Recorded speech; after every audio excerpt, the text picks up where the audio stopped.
And our focus this hour, the spate of heinous crimes leveled against women and children has left South Africans seething with anger and disbelief. Yesterday, 3-year-old Courtney Peters was laid to rest. The child from Elsie's River was raped and killed allegedly by a tenant who lived at her family home. The 40-year-old suspect, Mortimer Saunders, is due in court again next week. And during his visit to the bereaved family, President Jacob Zuma called for harsher law enforcement to reduce crime. In recent weeks, South Africans have been inundated with horrific stories of young women being abducted and later found dead and mutilated. Other victims include 9-year-old Keketso Mahlakwane, Iapa Yamile, 11-year-old Stasha Aronsa, 13-year-old Renee Tracy Roman, and most recently Karabo Mokoena, and the list continues. Question is, what more can be done to protect women and children in South Africa?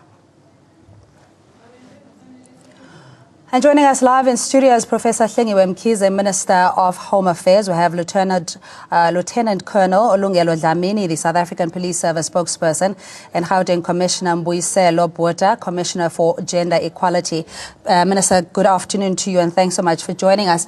I mean, I think we're all grappling. We just cannot fathom what it is that is going on and put a finger on the recent violent spate of violence that we've seen leveled against women and children. If you were to just define or make sense of it, what would you say is going on in the psyche of South African men?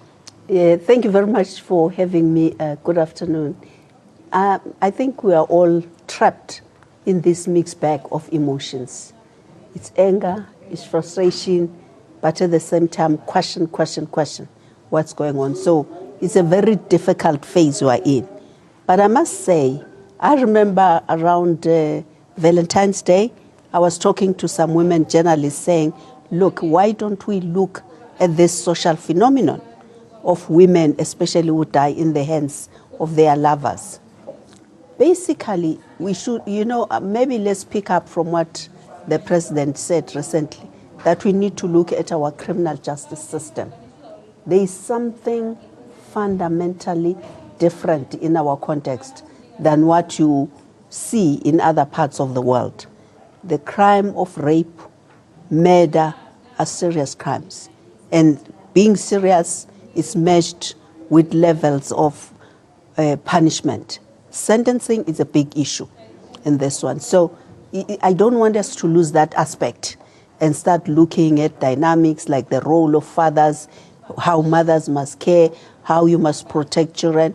I really want to say it's about time the criminal justice begin to review the sentencing part of these crimes. How they are classified. I think sometimes, if you promote impunity, you end up with a worse scenario. But if you take tougher measures, you are able to stop the madness timelessly. And so that's one aspect. But on the other hand, I do think it's a societal issue. If you take, because even from funerals, you learn more about what is going on. I mean, I still think we all have to arm ourselves and understand how to assist, especially young women who are trapped in violent relationships. Minister, in fact, let's get an answer from Lieutenant Colonel Olungelo Dlamini, South African Police Service spokesperson. Lieutenant Colonel, thanks so much for your time. President Jacob Zuma also alluded to the fact that when it comes to investigating crimes and collecting the necessary forensic, that police do not always exercise or propriety, and that this then jeopardizes the conviction rate of cases. Is this a concern that you have? It is a concern, but it's not only made a matter of investigation. Also, the victims of crime, they are supposed to provide us with all the necessary information, like the identities of the suspects and some other things, but our forensic investigation is always we are trying our best to make sure that all those committed crimes are investigated properly, and if the people are arrested, they must be prosecuted. Do you follow trends on social media? Because there are suspects or suspected vehicles being circulated in terms of who the potential suspects, or rather perpetrators, could be. How much of your information is gathered online? We are following trends every day. Like if I can say, we have got a crime meeting every day where we profile those specific vehicles that are seen, in fact, in different areas, and we task our task teams to look at those vehicles. We also inform the cluster commanders as well as the station commanders that there are some vehicles which we think are a problem. And when sometimes we issue our statements to the media, we are asking the members of the public now and again that if they see any suspicious vehicle or suspicious people, they must contact the police immediately. But we're yet to hear, I mean, Minister Batabile Dlamini, Social Development, had called this a genocide against women. It's reached a state of emergency of a huge proportion. So why is it we don't have necessarily a list of hotspots or areas that women ought to not go to? If you look at those crimes, especially those crimes that are affecting women, some of the crimes are committed in private places behind the closed doors. It's only when somebody has been murdered that the police will find the body in an open area. And also, we are appealing to those women who are being abused to report those cases as soon as they happen. They mustn't wait for a long time, because if they wait for a long time, it happens that the victims of crime are being murdered. All right, please stay on the line, Mr. Dlamini. We also have on the line Commissioner Mbuyiselo Botha, Commissioner for Gender Equality and Studio Home Affairs Minister, Professor Hlengiwe Mkhize. Commissioner Botha, just in your view, I mean, it's really a case of helplessness, almost to a point of paralysis, where we now have families and mothers appealing on social media for assistance. I don't know whether it's a case of inadequate policing or whether that cases are not reported timelessly, especially when it comes to abuse. In your view, the hashtag men are trash and not in my name, how far can these campaigns go in ensuring safety of women and children? Thank you, Cindy, and to your listeners.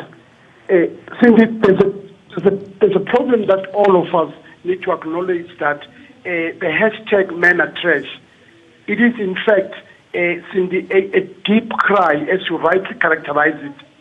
A deep cry from women who, on a daily basis, can't find joy in our society. So the second part of your question, which is about not in my name, I think it's an important initiative that all of us must support. But also the hashtag men are trash. In fact, we should be saying, looking at it, that women are talking about us as a group, not as individuals. It should, in fact, Cindy, mobilize us, galvanize us, and ask those men who are not trash to say, is it not about time that you don't fold your arms when you hear a sexist jokes, when you hear a woman crying and you do nothing and look the other way and say that it's not my business? So I think these programs or these campaigns, Cindy, we should actually be looking at them as South Africans and saying that it's a call to action, that women feel hopeless, helpless in a situation, in some instances, where police, and one has got to emphasize, some of the police are doing excellent work, but some will be sloppy. And it's important that we say to those that are sloppy that, Minister Mbalula, it's important for you to come to the party and join us in ensuring that these campaigns, they succeed, Cindy. All right, just please stay on the line. We have Professor Hlengiwe Mkhize, Minister of Home Affairs. Minister, are we listening to what women are saying? Because we find that in many of these cases, there has been a restraining order. The woman had taken initiative to try and get out of the toxic environment and then ends up dead and mutilated a couple of weeks later. Are we listening to what the victims of abuse are saying? Yeah, I wanted just to pick up also on what the senior police officer Dlamini was saying. Yesterday I watched a program at Pimville, and again there was a voice from the police which constantly said, well, the public must tell us what's going on. We live in our houses. We're not everywhere, so to say. You see, I think I really would appreciate it if maybe he could talk to us about the kind of training that the police who investigate this specialized kind of crime have got. Remember, even among civil society, you don't wake up and deal in the area of gender. You have to be empowered and skilled. You don't wake up and be a violence analyst specialist. And for the police all over the world, if you work in this area, it's a highly specialized area. We all know we have the Domestic Violence Act, which has not been implemented properly, mainly because many times if you go to the police station walking on your feet, looking beautiful, you are likely to be told, we cannot, you must talk to your husband must come here, or something like that. We all know, even the police themselves, they know a number of cases which becomes a non-starter. Hence the statistics is ever disputed. Minister, please hold that thought. We have Lindsay NP, and you at home can give us a call 011-542-2186 or at ANN7 TV. Good afternoon to you, Lindsay, and thanks for joining us. What's your question or comment? Well, my comment is, quite frankly, that if you commit murder against women or children, rape or anything, you should get the death penalty. It's against God's wishes. It's against women's wishes. And you can't take away our human right to avoid places because it's hotspots. I mean, men should know their place. I'm just so sick and tired of abuse to women and children. And quite frankly, men are beneath us because we don't commit such violence, they do. And I just want to say to the men out there, be men, not mice. Lindsay, thanks so much. We really appreciate your call. I think we're all at a loss for words. We don't know entirely what's going on. You're on edge, looking over your shoulder and concerned about loved ones and women generally in society. Colonel Dlamini, just the response from Minister saying that women are violated over and over again in the process, let alone having to deal with their own trauma and getting into the police. There aren't any specialized skills with the necessary sensitivity and compassion to deal with women laying complaints of violence and abuse. What's your response? I do agree with the Minister. We have got members of the SAPS that are trained, but as the Minister was saying, that we must receive, the police must receive continuous training from time to time so that we can deal with these issues that affect women. I mean, it's one thing to agree, but I think the solution going forward, and Commissioner Botha, having dedicated your life, in a sense, to raising awareness around gender violence, has this just escalated over the years, or do you think that is because of the medium of communications that we have at our disposal that we are more aware of this level of violence against women? Well, Cindy, it's a combination of a lot of things. One of them is that post our democracy, the ANC government has created an environment where women feel empowered to speak out. That's one aspect to it.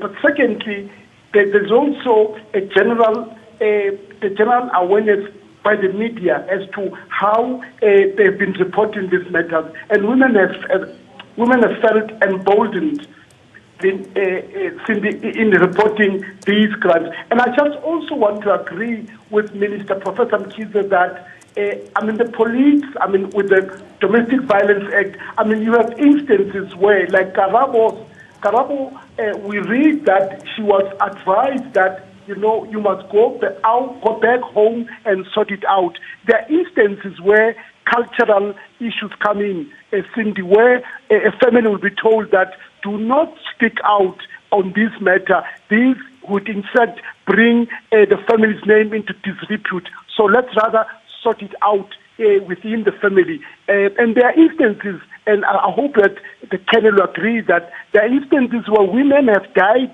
with a protection order in their hands. So there's a need not only to train police officers on the law, but the spirit of the law, that women go to police stations as a last resort because they have felt that it is so far and not further. Yeah. Please stay on the line, Commissioner. We have Mulesi from Bloemfontein. Good afternoon to you.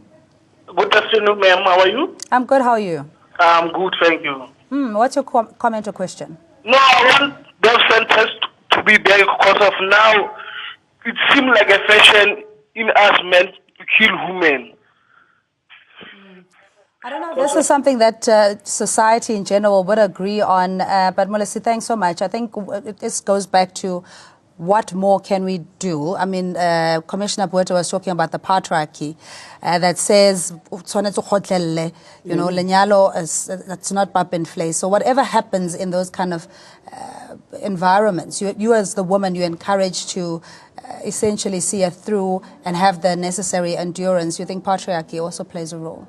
I think, okay, there are some cultural teachings that we need to look at.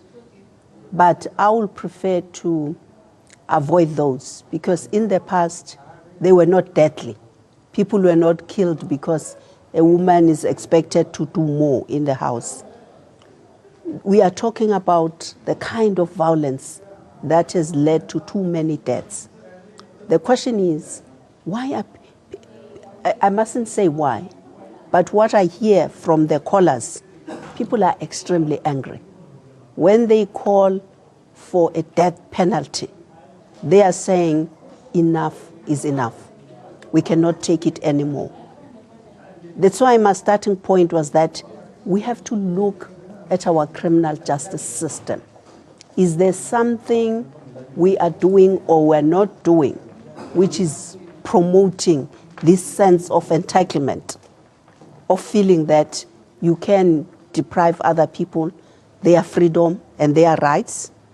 So that's a big question for me, which we must address. But also look at the kind of resources that we put in civil society so that civil society is able to assist victims timelessly and to prevent some of these unnecessary deaths. But in Home Affairs, Minister, just coming back, I'll take John from Mpumalanga in a moment. In what Home Affairs can do in just dealing with the migration issue of also assisting law enforcement in tracking missing persons. Maybe you can tell us a little bit about that. First, let's take John in Mpumalanga. Good afternoon to you, John. Good afternoon, ma'am. Yes, sir. What's your question or comment? Ma'am, my comment is simple and straightforward. You know, we keep on talking, and people are dying. And there's one thing, the crime is out of hand. We can say whatever it is out of hand. The president and the parties are quiet going around the country campaigning for power. That's my biggest, because to me, he should call a special meeting in the cabinet and discuss this murder of innocent women in this country. John, you know, we are decent men. We love our children, we love our wives. But we cannot take this what goes on.